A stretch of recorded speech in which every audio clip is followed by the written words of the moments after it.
Estamos en una crítica situación de derechos humanos. En América Latina estamos retrocediendo hacia regímenes autoritarios, hacia situaciones en las que se limitan los derechos de las personas. Estamos en una situación por la que nos debemos preocupar. De eso le vamos a preguntar a mi invitado de hoy, que es investigador senior de Human Rights Watch para las Américas, es Juan Papier. Bueno, empecemos con lo que es más noticioso y que nos interesa muchísimo aquí. En las últimas horas, Human Rights Watch ha emitido un pronunciamiento en el que le pide al gobierno peruano revocar los decretos de emergencia, los decretos que limitan nuestros derechos a la movilización, al libre tránsito, que limitan derechos de inviolabilidad de la casa, de la gente, de las residencias. ¿Por qué han tomado esa decisión? ¿Qué es lo que encuentran en esos decretos que para ustedes, desde el punto de vista de los derechos humanos, es inaceptable? Mira, Clara Elvira, estamos siguiendo la situación en Perú muy de cerca y con mucha preocupación. En este pronunciamiento en particular nos referimos a estos estados de excepción que ha dictado el presidente Pedro Castillo, donde suspende la vigencia de algunos derechos constitucionales como el derecho y algunas garantías básicas de debido proceso. Perdona que se cortó un poquito el internet. ¿El derecho de qué? El derecho de reunión, el derecho de la libertad de movimiento y algunas garantías básicas de debido proceso. Estos son estos decretos que ha dictado el presidente Castillo, sobrepasan, violan, contradicen las obligaciones y intereses del Perú en materia de derechos humanos. Con la regla de las obligaciones de Perú, solamente se pueden dictar estos estados de excepción suspendiendo derechos fundamentales en situaciones extremadamente graves y limitadas. Por ejemplo, cuando hay una guerra o una invasión extranjera.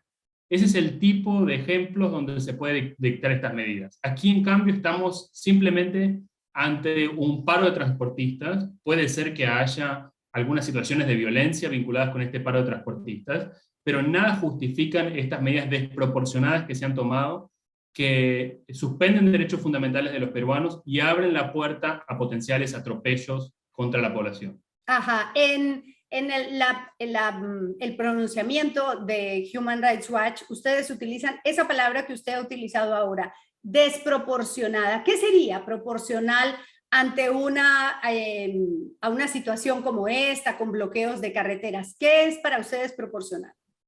Mira, si lo que estamos hablando aquí es que en el contexto de un paro de transportistas alguien ha cometido un saqueo, por ejemplo, o ha cometido un hecho violento en contexto del paro, lo que corresponde es capturar a esa persona, investigarla y procesarla, y si ha cometido delito, juzgarla y condenarla.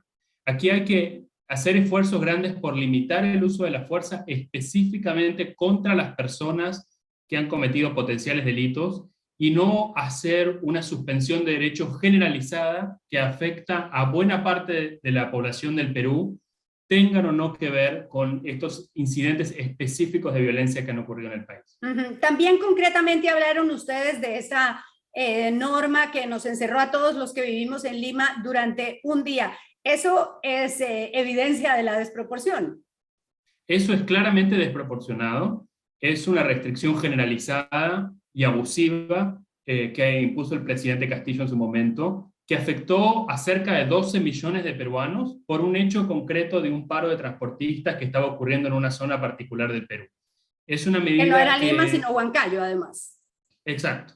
Es una medida que no tiene justificación alguna y que además preocupa mucho porque deja la impresión de que aquí algunos gobernantes tomaron las respuestas del COVID, como son las cuarentenas y las restricciones a la movilidad, y ahora pretenden utilizarlas de forma discrecional cuando ven alguna situación que no les agrada. Eso realmente nos deja muy preocupados. Bueno, y si hablamos de preocupación, tenemos que pasar, porque hay muchos temas en los que ustedes están implicados y han hecho pronunciamientos y conocen, y por eso quiero que vamos pasando de un país a otro. Y el siguiente es el de un hecho reciente, doloroso, aterrador, que ha ocurrido en Colombia, en el Putumayo, además en la frontera, muy cerca de la frontera con Perú en Puerto Leguízamo. Ha habido una operación militar hace algunos días. El gobierno la presentó como un gran éxito contra las disidencias de las FARC en esa zona, pero se ha descubierto que lo que ha habido parece ser algo mucho más grave y más crítico en relación con los derechos de las personas. Mira, estos son hechos, como tú dices, que han ocurrido en Putumayo, en un operativo del ejército colombiano. Nosotros estamos investigando los hechos, hemos tenido investigadores en terreno, entrevistando testigos, a familiares de los fallecidos, a miembros de la comunidad, y también estamos conversando y en contacto con las autoridades colombianas para poder conocer su versión de los hechos. Hasta ahora lo que sabemos es que en este operativo, donde el ejército colombiano dice que dio de baja, que mató a 11 criminales, como lo llaman ellos, nosotros tenemos evidencia que indica que aquí habría por lo menos 4 civiles que murieron, que nada tenían que ver con el conflicto armado y que resultaron muertos por este operativo del ejército colombiano. También sabemos que el ejército colombiano dijo que había capturado a 4 criminales y resulta que esa era información falsa, que esas 4 personas eran en realidad personas que habían resultado heridas y que habían sido trasladadas a una clínica por estar heridas, pero nunca se había realizado un procedimiento de captura contra estas 4 personas, ni se las había sindicado de ser miembros de un grupo armado criminal. Estamos investigando los hechos con enorme preocupación sobre lo que ha ocurrido y en las próximas semanas esperamos presentar un informe con más detalles sobre nuestros hallazgos. En los reportes periodísticos que hemos conocido en las últimas horas, pues se ha visto que evidentemente había una fiesta y probablemente en esa fiesta había algunos hombres armados en una zona en donde la presencia de hombres armados es frecuente y casi legendaria, diría yo. Pero ¿justifica hacer una operación militar en medio de un lugar con tantos civiles, con personas que están departiendo en una fiesta y que no tienen por qué morir en medio de las balas? Mira, tú tienes razón, estos civiles no tienen por qué morir en medio de las balas, y estamos analizando exactamente cuál era el objetivo de este operativo militar que realizó el ejército y cómo se realizó para poder determinar si se cumplieron con las obligaciones internacionales de Colombia. Aquí hay una discusión grande en el país sobre si eso se hizo dentro o por fuera del conflicto armado, y por supuesto las normas son distintas si estamos dentro o fuera del conflicto armado. De lo que se trata siempre es de respetar y garantizar los derechos humanos, y eso es parte de las investigaciones que estamos realizando para ver si había algún justificativo para este operativo tan trágico que realizó el ejército colombiano ahí en Putumayo. Como tenemos que seguir saltando por América Latina, vamos a El Salvador. La situación de El Salvador es preocupante a los ojos del mundo, pero aparentemente no preocupante internamente. Lo que ha ocurrido es que el presidente Nayib Bukele, que es muy histriónico, que tiene unas posiciones súper radicales y que además es muy popular en su país, ha decidido declararles la guerra a las pandillas, y en esa declaratoria de guerra a las pandillas declaró un estado de emergencia, y al declarar el estado de emergencia limitó casi todos los derechos civiles, ciudadanos, y ha detenido a 10.000 pandilleros y con procedimientos, digamos, abreviados, sin cumplir con los procedimientos normales. ¿Qué opina Human Rights Watch sobre lo que está ocurriendo en El Salvador? Mira, Clara Elvira, El Salvador va camino, yo diría a alta velocidad, a 200 kilómetros por hora, a convertirse en una dictadura latinoamericana más, como son Cuba, Nicaragua y Venezuela. Hacia ahí va. Lo que ha hecho el presidente Nayib Bukele es desmantelar el Estado de Derecho. En 2 años de su gobierno ha cooptado a la Corte Suprema, ha cooptado a la Fiscalía, ha politizado a las fuerzas de seguridad, y hoy tiene control total sobre el poder político en el país. Todas las decisiones que se toman en El Salvador dependen de un hombre, del presidente Nayib Bukele, y lo que él decide en su celular con Twitter. Eso es lo que ocurre en el país. En ese contexto, Nayib Bukele ha reaccionado a un aumento de las pandillas. Estamos hablando de grupos salvajes que operan en El Salvador y cometen todo tipo de atrocidades. Pero él reaccionó suspendiendo derechos fundamentales de los salvadoreños y aprobando una serie de normas que violan derechos humanos, por ejemplo, que permiten encarcelar a niños desde los 12 años y someterlos a 10 años de cárcel. Aquí de lo que se trata es de proteger a la población civil, no de aprobar estas leyes que ponen en riesgo los derechos de los salvadoreños y que violan las garantías fundamentales de debido proceso. Pero en la otra línea están quienes dicen, bueno, y no nos violaban nuestros derechos cuando estas pandillas nos extorsionaban, cuando estábamos sometidos al imperio de la mafia, de las pandillas. Hay gente en El Salvador que dice, bien hecho, y si los matan, perfecto, fantástico, está muy bien. ¿Cómo explicarles que no está muy bien que se abuse así, porque un Estado no puede abusar incluso ni siquiera de los delincuentes, digamos? Mira, yo creo que lo peor que puede hacer un Estado es ponerse a la altura de los delincuentes, ponerse a la altura de responsables de atrocidades como son estos pandilleros, en algunos casos asesinos y brutales que existen en El Salvador y en otras partes de Centroamérica. Eso es lo peor que se puede hacer, porque eso, primero, pone en riesgo los derechos de los salvadoreños que nada tienen que ver con estas pandillas, que nada tienen que ver con la ola de violencia, y sus derechos hoy están en riesgo en El Salvador. Y segundo, esto daña la credibilidad de las autoridades salvadoreñas y daña su credibilidad frente a las comunidades que supuestamente tienen que proteger. Aquí lo que ha hecho el presidente Nayib Bukele de poco o nada sirve para defender a los salvadoreños y protegerlos. De hecho, él ha desmantelado la independencia de las instituciones judiciales en el país, en lugar de fortalecerlas. Esas tienen que ser las instituciones fortalecidas, independientes, fuertes, robustas, que judicialicen a estos criminales, los lleven ante la justicia y hagan que cumplan penas por las atrocidades que han cometido.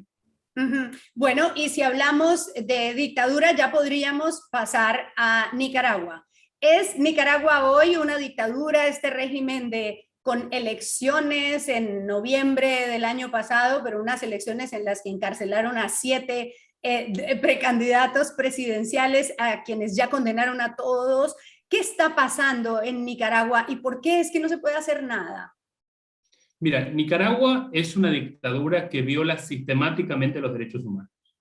Las elecciones que hubo en noviembre fueron una completa farsa. Como tú bien dices, hubo 7 candidatos presidenciales detenidos.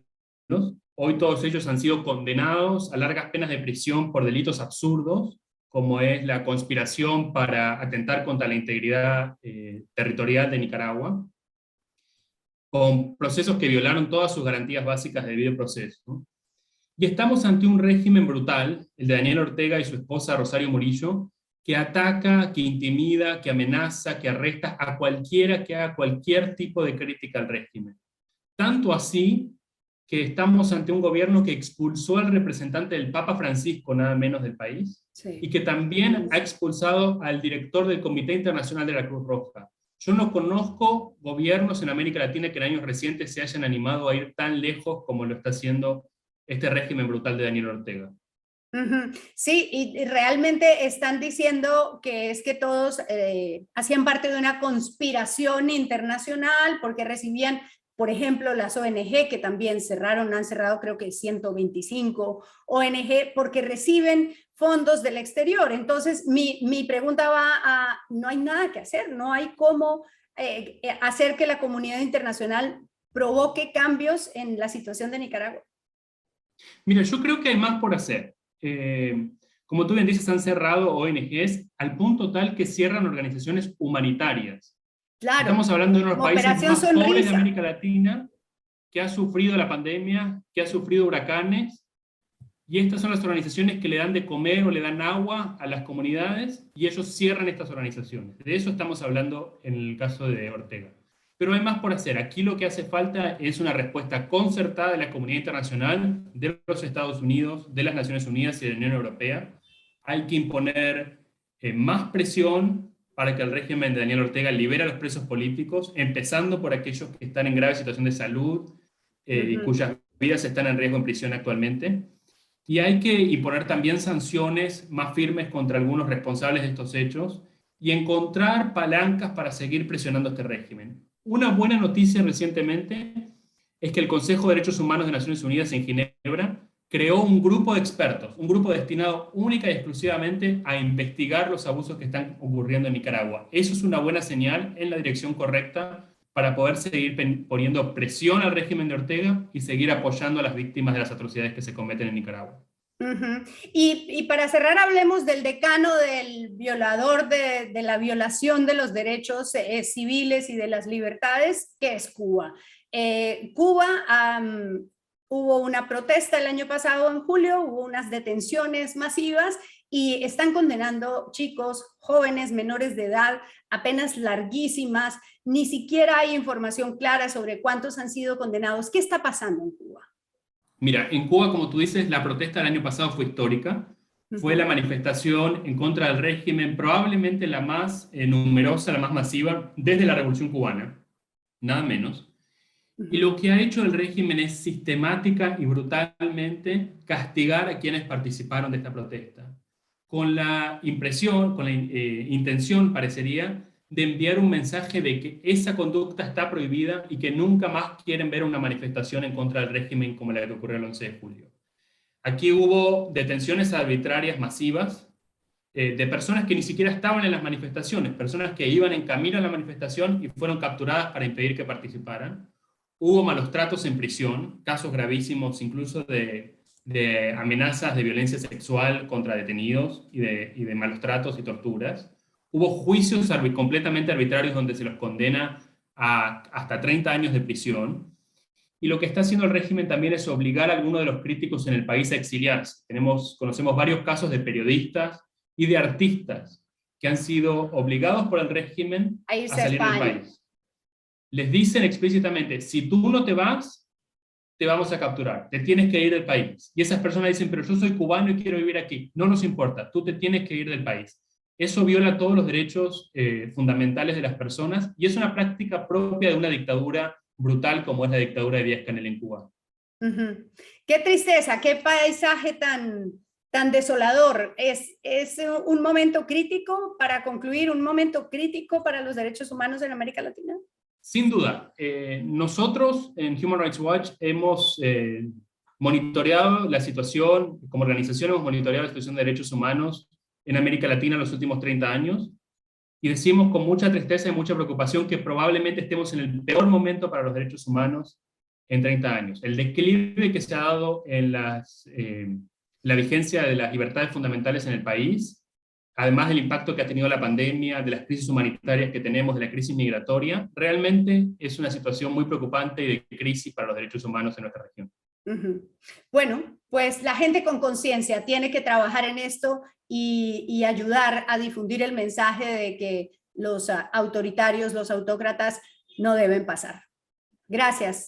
Gracias por estar en Epicentro aquí, por ayudarnos a saber qué está pasando en nuestro entorno y en Perú también. Muchas gracias a ti por la invitación. Y ustedes, gracias por acompañarnos una vez más. Nos vemos pronto.